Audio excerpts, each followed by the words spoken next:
calling her in just a minute, in a second. You sure? Good. Okay, how about we start again? I did. I called her. Okay, what did you say? I asked her to please leave me alone. If Heather's watching this, or anyone responsible is watching it, the message is the same. We miss you. We want you back home. Heather Elvis's family and friends mounting a search across several counties again this morning. Teams of volunteers fanning across South Carolina in the bitter cold, searching. Heather Rachel Elvis was born on June 30th, 1993 in Carolina Forest, Horry County, South Carolina. Her parents are Terry and Debbie Elvis. She had an older brother, Christopher, and a younger sister, Morgan. She graduated from St. James High School in 2011. After graduation, she moved into an apartment in Carolina Forest with her best friend and co-worker, Brianna Warrelman. Heather worked as a hostess at the Tilted Kilt on Broadway at the beach in Myrtle Beach. She held a second job at the House of Blues in North Myrtle Beach. She was also enrolled in cosmetology school. In the weeks before her disappearance, she had been accepted for a position as a makeup artist at a local beauty parlor and was due to start before Christmas. Brianna Warrelman, known to friends as Bree, met Heather as a co-worker at the Tilted Kilt. The two became close and later moved into the Carolina Forest apartment together. Warrelman was the person Heather called first with news, with problems, and on the night she disappeared. Warrelman was out of state visiting her family for Christmas when Heather disappeared. She is the last known person Heather spoke to. She testified at every major proceeding in the case. Warrelman described Heather as someone who wore her emotions openly.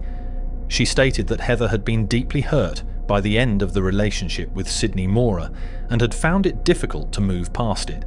In June 2013, a man named Sidney Mora arrived at the Tilted Kilt to carry out maintenance work on kitchen equipment.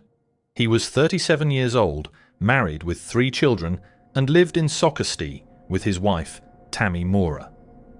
Heather noticed him and pointed him out to Warrelman while they were both on shift. A personal relationship developed over the following weeks. The relationship was not concealed at the workplace. Sidney visited the restaurant frequently to see Heather. He brought her coffee and food. He told Heather he was in an open marriage and that he intended to leave his wife. In early June 2013, Heather tweeted that I got a taste for men who are older. This was posted around the same time Sidney Mora began visiting the restaurant.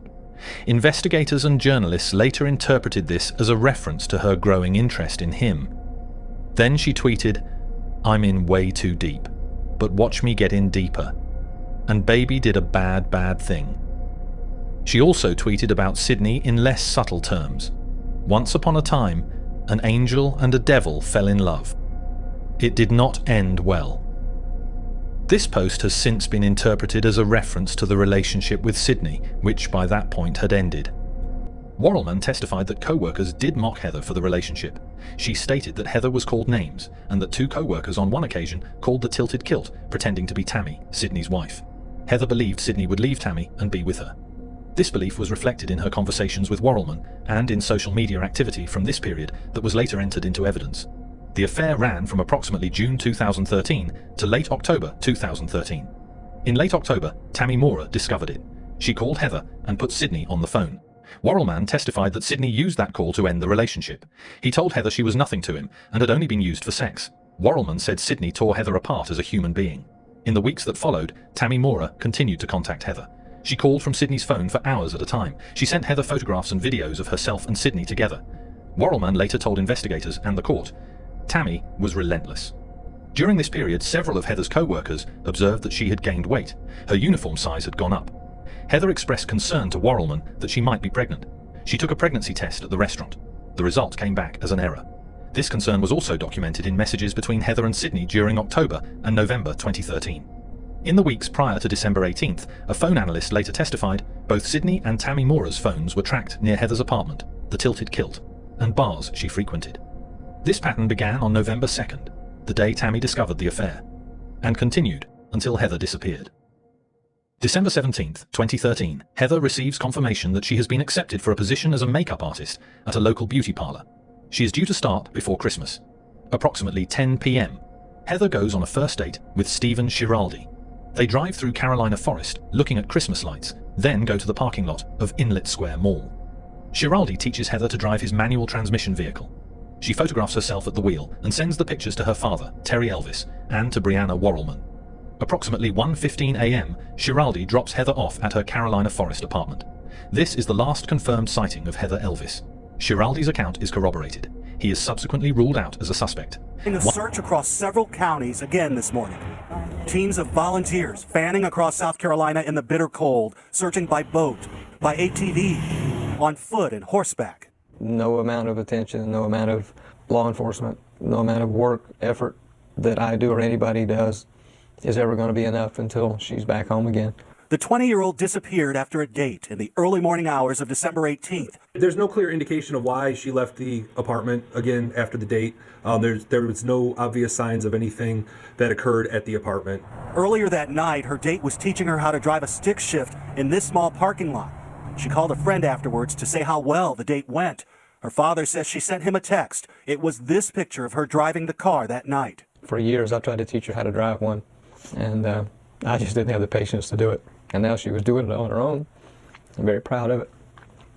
The next day, when she failed to show up for work, police found her abandoned car at a boat landing not far from her parents' home.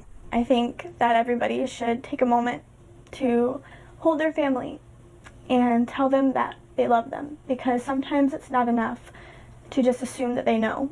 Just waiting for the right person to come forward and say, I saw something, or I heard something, or I know something, or I did something. They've kept the Christmas tree up, and her presents are waiting for her. If Heather's watching this, or anyone responsible is watching it, the message is the same. We miss you. We want you back home. We don't understand. Don't want to understand. There's nothing to forgive. There's no laws broken. Heather, if you see this and you can come home, or at least call. We don't understand. 1:35 a.m., Heather's phone receives a call from a number she does not recognize. The call lasts approximately 3 minutes. The number traces to a public payphone at a gas station. A security camera is mounted directly at that payphone. 1:35 a.m. December 18th, 2013. Male figure approaches the payphone mounted on the exterior wall of the gas station. He makes a call. The call connects and lasts approximately 3 minutes. The figure faces the phone and does not look directly at the camera. He is wearing dark clothing, medium adult male build. He ends the call and remains briefly at the phone before leaving. The identity of this caller will be established later in this investigation. 1:44 a.m. Heather calls Brianna Warrelman. Warrelman is visiting family out of state. The call lasts approximately 10 minutes. Warrelman testified that when she answered, Heather was hysterically crying. Heather told her, "Sidney called me." Warrelman stated her heart dropped. She asked Heather why she had answered the call, and Heather said, because it wasn't his number. Heather told Warrelman that Sidney said he had left his wife, that he was sorry, and that he wanted to see her.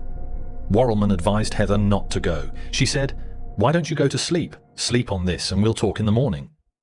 Warrelman testified that by the end of the call, she believed Heather was not going to go out that night.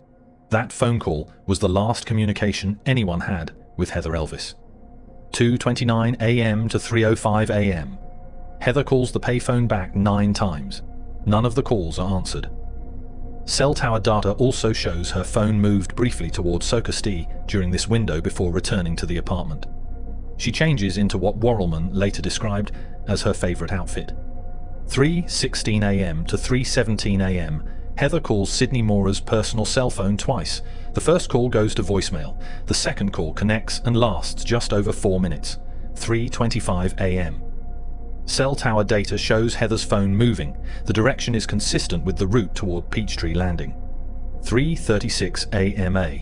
Dark pickup truck is captured on a private residential security camera on the route between the Mora home and Peachtree Landing.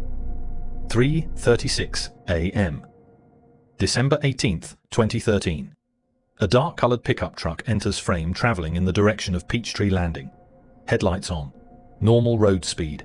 The vehicle profile, headlight configuration, and body shape are documented by investigators. License plate not legible. The truck exits the right side of frame heading toward the boat ramp. 3:39 a.m. The same vehicle is captured on a second residential camera positioned closer to the landing. 3:39 a.m. December 18th, 2013. The same pickup truck passes the second camera 3 minutes after camera 1. Same headlight pattern. Same body profile. Still heading toward Peachtree Landing. The truck disappears from frame in the direction of the boat ramp. 3:37 a.m. Heather's phone places its final call to Sidney Mora's personal number. The call does not connect. After this, all activity from her phone stops permanently. 3:45 a.m. to 3:46 a.m. Both residential cameras capture the same dark pickup truck returning in the opposite direction, moving away from the Peachtree Landing toward Socastee. Day 20 in the search for missing 20-year-old Heather Elvis. On Saturday, dozens of cars and horse trailers lined the heavily wooded area around Ronald McNair Boulevard, just off Highway 501 in Myrtle Beach. Groups of volunteers continued to help in the search. December 19th, 2013. Evening. Horry County Police locate Heather's green Dodge Intrepid at Peachtree Landing boat ramp. The car is parked at an angle inconsistent with normal parking. It is unlocked. Terry Elvis, Heather's father, opens the car with a spare key. Her driver's license is found in the center console. Her purse and phone are not in the vehicle. No broken glass, no blood, no signs of a physical struggle at the scene. Investigators built a complete call log for Heather's phone. They identified the payphone number, confirmed its location at a gas station, and retrieved the security footage from the camera mounted at the phone. When was the last time you talked to her before that 3 or 4 minutes? Oh, shit, probably into October, beginning of November, right in there somewhere. So you had talked to her? Oh, no. It was like well before, because we went on vacation. It was well before we went on vacation. And there was nothing. The last No thing, contact or anything? yeah, there was the last thing that was sent or anything was she sent a period to me, and that was it. And that was through text messages Yeah, or phone calls? and I didn't- Did she normally text or call? Usually it was text. Because you can delete them a little easier? Or Well, no, that's just usually the way we talk, because when did your wife find out that that was kind of going on? about the end of October. End of October? Okay. Now, And she asked, what do you want to do? And I mean, at first I didn't tell her what was going on. had she ever met her? No. Never seen her, never met her? Nope. And then the following day, I told my wife what was going on, and my wife actually talked to her, and they had planned a meeting, and she didn't show up for the meeting. How'd you start? Relationship? Just chatting? A couple of the girls had said, hey, you know, Heather had a dream about you, like a nasty dream or something. And I'm like, okay, good. And, you know, I would go on about my business. And like 2 or 3 times that kind of happened. And then, you know, we just kind of sort of we would talk a little more every time in person. And then she started calling me.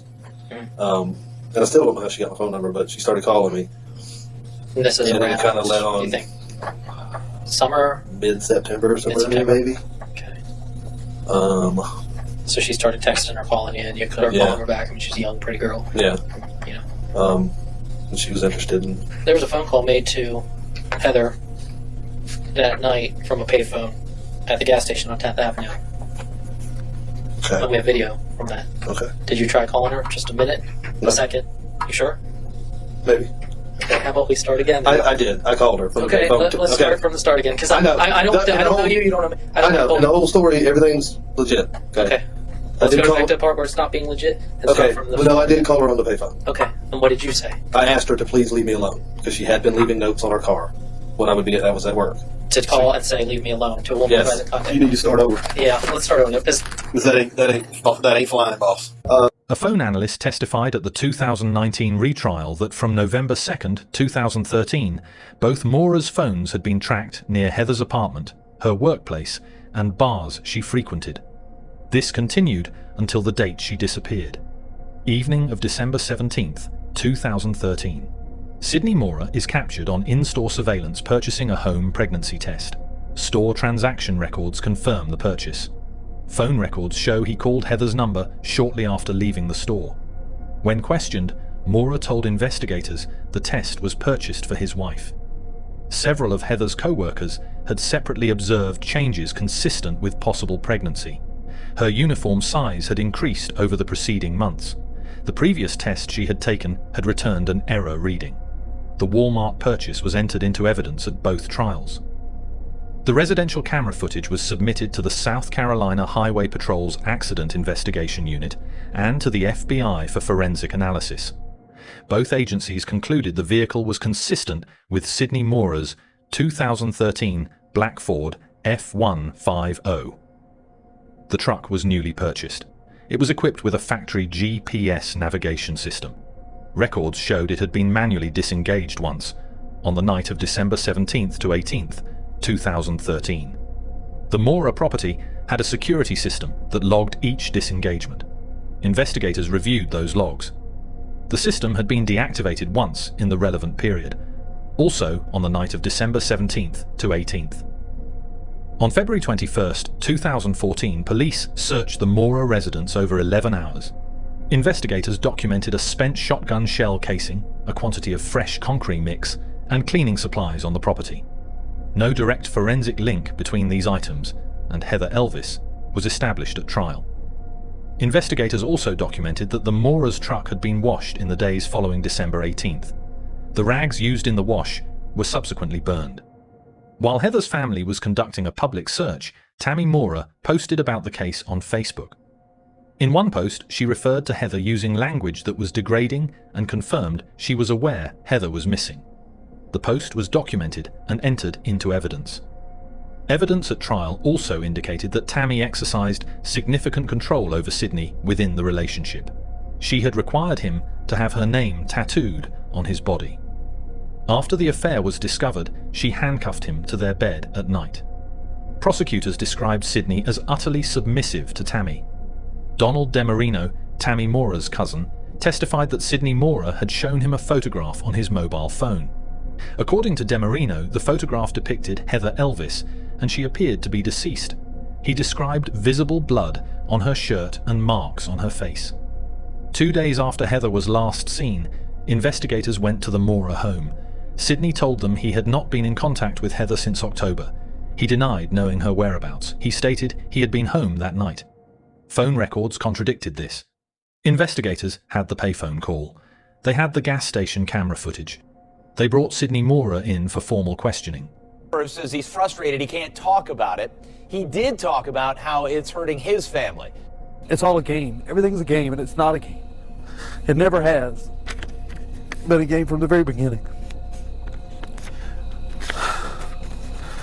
The meanness that I've seen come out of people, it amazes me. How you can be so mean to someone you know nothing about a subject you know nothing about something that we did not do.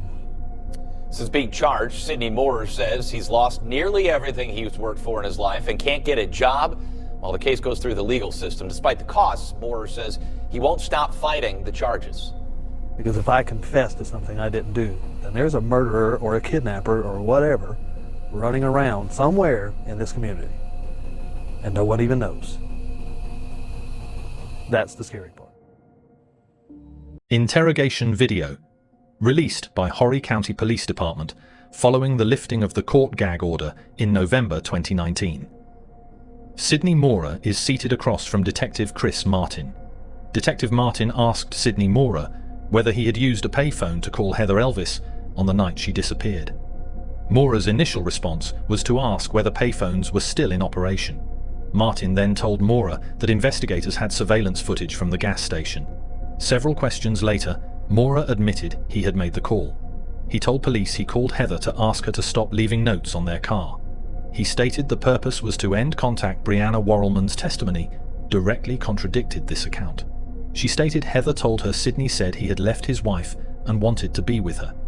The obstruction of justice charge later filed against Sidney Mora was based on this interrogation, by his initial denial of the payphone call, captured on video, retracted only after he was confronted with the surveillance footage.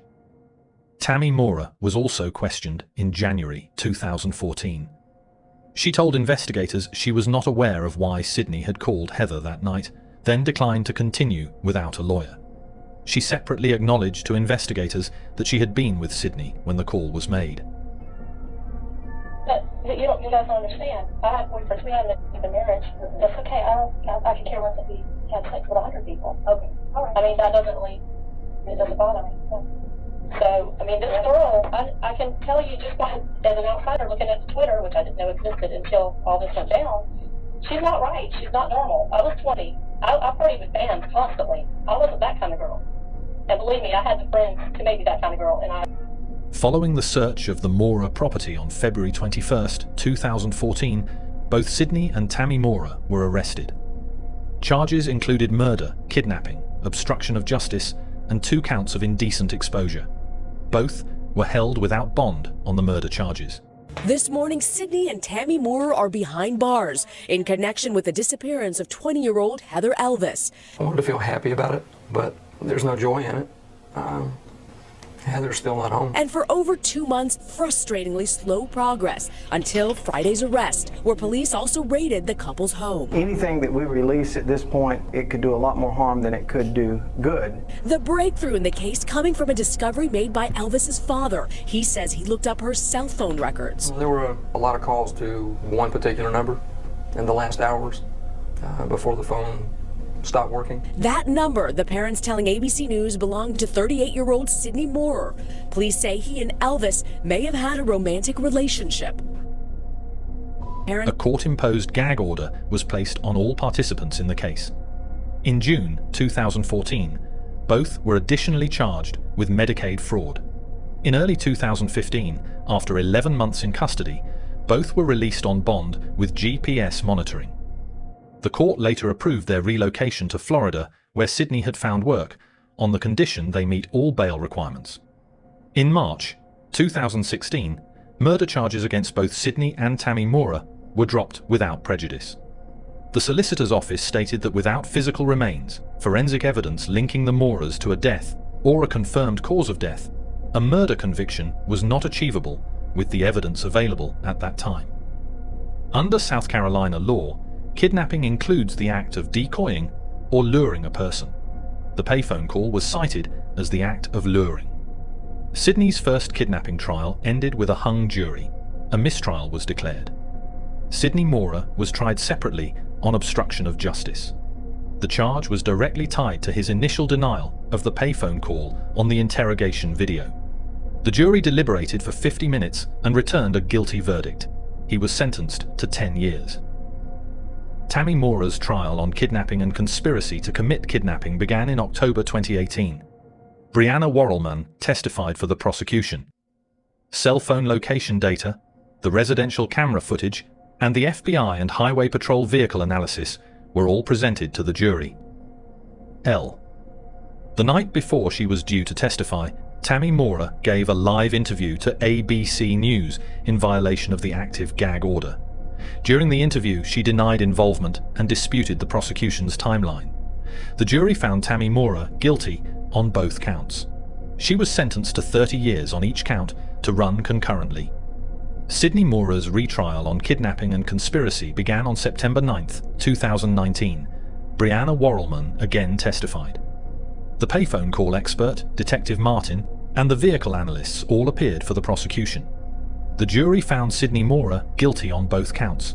He was sentenced to 30 years, concurrent. We, the jury, find the defendant, Tammy Kason Moore, guilty of kidnapping. Sidney Mora will spend 30 years in prison now for kidnapping and conspiracy in the case. The jury handed down that guilty verdict on Wednesday after less than 2 hours of deliberation. I feel like I'm begging for my life for something that I didn't do, that I didn't have anything to do with. Mora was ultimately sentenced to 30 years in prison for each charge. 2 sentences she'll serve at the same time. The South Carolina Court of Appeals upheld both convictions in 2021, ruling that sufficient evidence supported each jury's finding of guilt. As of 2026, Sidney Mora is serving his sentence at Lee Correctional Institution in South Carolina. Tammy Mora is incarcerated at Camille Griffin Graham Correctional Institution in Columbia. Both continue to maintain their innocence. Appeals remain ongoing. Heather Elvis's remains have never been recovered. No murder charge is currently active. The original murder charge was dropped without prejudice. Prosecutors retain the option to refile if new evidence is recovered. No other suspect has been named or charged in connection with Heather's disappearance. The case remains open as an active missing persons investigation. Brianna Worrellman, now Brianna Kulzer, continues to mark Heather's absence publicly each year. After the murder charges were dropped in 2016, she issued a statement. "All I want is to know what happened to Heather." Heather Elvis's family speaks directly to camera about the family's continuing search for Heather's remains and their position on the status of the murder charge. We get back in the back room and Terry put his hands on my shoulders and he said, "Now what?" And I said, "Exactly. Because this is over, but we still haven't found Heather." And it's like I was telling the judge, there has to be something more. There has to be something more that we can hold over their head to make them talk. There's got to be some kind of an incentive. It was so hard to walk out of the courtroom knowing that that might be the last time we get to do anything. Her family is still searching for Heather Elvis